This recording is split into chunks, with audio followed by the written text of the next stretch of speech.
project. We call it Wind and Water Excavation. So Arts Partners has just completed a project called Generation STEAM at Louverture and Jardine. And this has been the pilot for this program. We've spent 9 weeks working in the classroom, helping students to design solutions to problems in parks that neighbor their schools, using a public art form combined with green technology. Louverture is right in the middle of McAdams Park, and so the kids here are very familiar with the park and the playground, and they've come up with ideas for play structures and art forms. At Jardine, it is Plainview Park, so they've gone through the same process there. That's up to you guys. What's your prototype? It's a Football field. This has been a 9-week process from start to finish. We looked at maps of the park. At Jardine, they went on a field trip to visit and just think about what areas of the park need to be fixed up, activated, made safer, whatever the problem is, and to come up with their ideas. At Louverture, we had 3 classes participating, and each of them used a different green technology. So one class was using solar panels, another was using wind, and the other was using kinetic. At Jardine, everyone did solar panels. We're designing a dolphin fountain created for the kids and the parents for like a little water park. Our project's about like bleachers and like, you know how bleachers hurt and like it gets cold and hot. So we designed these seats. It gets cool in the summer and it gets warm in the winter. Our group is making a bondsman that looks like the Atlas dude.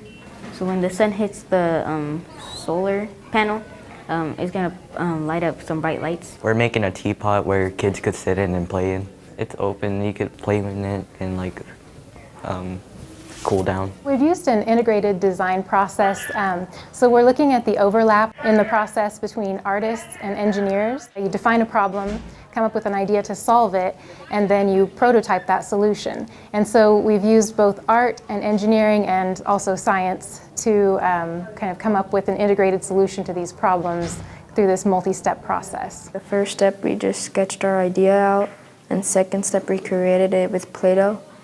Then we just started, like, over the next few weeks, we started to make our ideas, and now we're creating a trifold poster. STEAM is Arts Integrated STEM curriculum. We're using STEM, but delivering it through art.